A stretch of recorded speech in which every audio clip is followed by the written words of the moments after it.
अगदी महाराष्ट्राच्या बाहेर उत्तराखंडचा पूर असू द्या, केरळचा पूर असू द्या, त्या ठिकाणी आपले शिवसैनिक हजारो लाखो लोकांना मदत घेऊन गेले, हा इतिहास आहे. आणि म्हणून जिथं जिथं संकट येतं, बेलगाम मध्ये देखील आपण पाहिलं की जिथं आपल्या बहिणींचं कुंकू पुसण्याचं पाप आतंकवादी पाकिस्तानने केलं, त्यांना धडा शिकवला. आपल्या आदरणीय प्रधानमंत्री मोदीजींनी जसा तसा धडा शिकवला.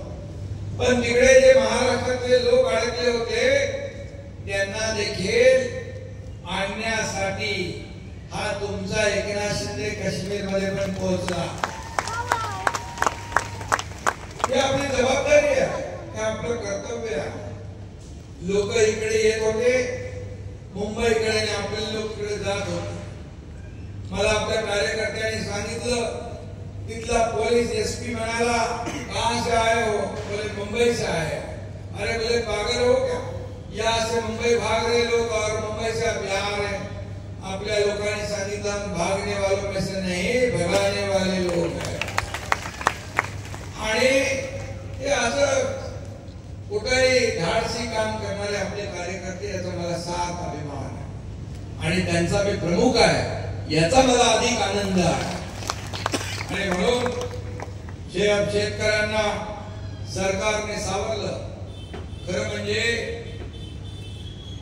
आपलं धोरण आहे की जिथं संकट तिथं शिवसेना. आणि म्हणून या ठिकाणी आपण त्या शेतकऱ्यांच्या घराला तोरण मांडलं. दसऱ्याला मी दसरा मेळाव्यात सांगितलं होतं, शेतकऱ्यांची दिवाळी काळी होऊ देणार नाही. आम्ही दिवाळीच्या आधी निर्णय घेतला आणि त्यांच्या खात्यात आता नुकसान भरपाईचे पैसे देखील जाऊ लागले. याचा देखील आनंद. प्रताप सरनाईक इकडे आहे, तिकडे पालकमंत्री होते. आम्ही तिकडे गेलो होतो जेव्हा, तिथं खाली एक पूल नदीच्या खाली गेला होता, त्याच्यावर पाणी वाहत होतं. काही 2-3 रस्ते होते, आणखी एक पूल होता. तिकडे 2 पूल होते. आणि त्या ठिकाणी मी शब्द देऊन आलो होतो की हा लवकर. तिकडे 10-15 मुलं मुली भेटल्या. आम्हाला म्हणाले, मला वाटलं काय गोळक्याने उभ्या राहिला. विचारलं काय पाहिजे तुम्हाला, काय झालं? म्हणाले आमचं शाळा खूप लांब आणि आम्हाला सायकली पाहिजे. दुसऱ्याच दिवशी त्या 15 विद्यार्थ्यांना सायकली देण्याचं काम शिवसेनेने केलं. आणि त्या पुलांचं आणि रस्त्याचं भूमिपूजन मंत्री प्रताप सरनाईक आता करून आले. जाऊन त्यांच्या सोबत दिवाळी त्यांनी साजरी केली मंगळवारी. ही आपली शिवसेना आहे, ही आपली शिवसेना आहे. म्हणून 80% समाजकारण आणि 20% राजकारण ही आपली जी काय भूमिका आहे ती आपली शिवसेना पुढे नेली आहे. आणि म्हणून मी आपल्या सगळ्यांना मनापासून शुभेच्छा देत असताना, या ठिकाणी दिवाळीचा सण मोठा आनंदाचा नाही होता आपण म्हणतो, परंतु या ठिकाणी थोडं दुःखाचं सावट आहे. आपण आता त्यांच्या मागे आपण उभे राहिलेलं आहे. मी आपल्या सगळ्यांना खूप खूप शुभेच्छा देतो. खरं म्हणजे मला आपण आमदार केलं, एकदा दोनदा तीनदा नाही, 5 वेळा. म्हणून मी या राज्याचा मुख्यमंत्री झालो याचा आनंद आहे. आणि मी जेव्हा मुख्यमंत्री होतो त्यावेळेस लोक म्हणायचे मुख्यमंत्री म्हणजे सीएम.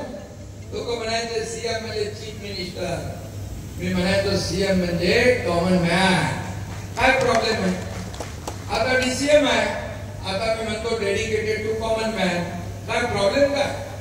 अरे आपला सर्वसामान्य माणूस हा केंद्रबिंदू आहे. आणि म्हणून मला आनंद अभिमान आहे की या महाराष्ट्रातल्या करोडो बहिणींचा लाडका भाऊ ही नवी ओळख मला मिळाली. ही सगळ्या पदांपेक्षा मोठी आहे. आणि मग लाडक्या बहिणी इकडे आहेत. तुम्ही कुठल्या अफवांवर विश्वास ठेवू नका. विरोधक जेव्हा आम्ही योजना चालू केली तेव्हा म्हणत होते होणार नाही, चुनावी जुमला. पण एकनाथ शिंदेने दिलेला शब्द हा शब्द असतो, एक बार मैंने कमिटमेंट कर दी तो खुद की भी नहीं सुनता. आणि म्हणून मुख्यमंत्री माझी लाडकी बहीण योजना यशस्वी करून दाखवले आणि सगळ्या विरोधकांचा सोबडा साफ माझ्या लाडक्या बहिणींनी केला. त्यामुळे विश्वास ठेवा, कोणी काही खोटा अफवा पसरवल्या तर लाडकी बहीण योजना कधीही बंद होणार नाही। आता स्थानिक स्वराज्य संस्थांच्या वेळेस बरोबर तसंच करायचं। जे सावत्र दुष्ट भाऊ आपल्या योजनेत पुढा घालत होते ना, त्यांना चांगला दाखवायचं। आणि म्हणून मी आपल्याला खूप खूप शुभेच्छा देतोय। काही लोक इकडे येऊन जातात, छोटे मोठे लंग्या फटाके फोडतात, पण आपला एकच मोठा अटम बॉम्ब असतो, अपना एक ही अटम बॉम्ब, अपोजिशन वालों का सुपड़ा सांप दाम तमाम। आज आनंदाचा दिवस आहे, राजकीय मी काय बोलत नाही, खाली फक्त काय इथे येऊन छोट्या लंग्या वगैरे फोडून गेले त्यांचे समाचार मी नंतर घेणार आहे।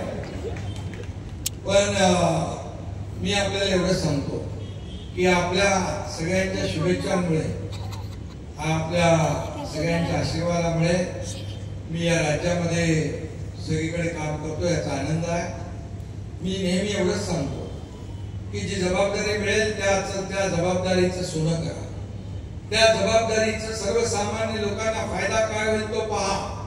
मला काय मिळालं यापेक्षा मी जनतेला काय दिलं हे महत्वाचं आहे।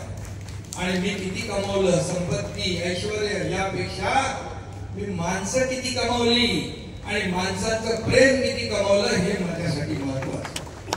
आणि म्हणून तुमचं हे प्रेम जे आहे गेले अनेक वर्ष मला मिळतंय, आणि म्हणून त्यामुळे मला ऊर्जा प्रेरणा मिळते आहे। सगळेच लोकांची, लहान थोर ज्येष्ठ सगळे लोक, दिव्यांगांपासून सगळे लोक सोबत आहेत। आणि म्हणून आपल्या सगळ्यांच्या आशीर्वादामुळे या राज्याला आपल्याला पुढे न्यायचंय, या राज्याची प्रगती करायची आहे, सर्वसामान्य माणसाच्या आयुष्यात चांगले दिवस आणायचे। आणि म्हणून ही दिवाळी आपल्या सगळ्यांच्या आयुष्यामध्ये चांगले दिवस घेऊन येऊ द्या, सुखाचे, समृद्ध, समाधानाचे, आनंदाचे दिवस येऊ द्या, हीच प्रार्थना ईश्वराकडे करतो, आई तुळजाभवानीकडे करतो। आणि पुन्हा एकदा मी सर्व कलावंतांचं देखील मनापासून स्वागत करतो। आपल्या डान्स करत राहा, पण ते काय आपल्या कोण सोनाली कुलकर्णी, बेला शिंदे ताई आपल्या, आणि चंदन कांबळेंनी आपलं गाणं एक बाजूला, ऑर्गनायझर सगळे, प्रतीक्षा, सगळ्यांचं मी मनापासून अभिनंदन करतो। सगळ्या कलावंतांचं ज्यांची नावं नाही घेतली त्यांचं देखील मी स्वागत करतो। कविताराम, तुमचं सगळ्यांचं मनापासून स्वागत ठाण्यामध्ये माझ्या मतदारसंघात, आणि आपल्या सगळ्यांना शुभेच्छा। सर्व या कोपरीवासियांना देखील मनापासून शुभेच्छा, दिवाळीच्या सगळ्यांनाच गोड गोड शुभेच्छा। धन्यवाद। जय हिंद, जय महाराष्ट्र।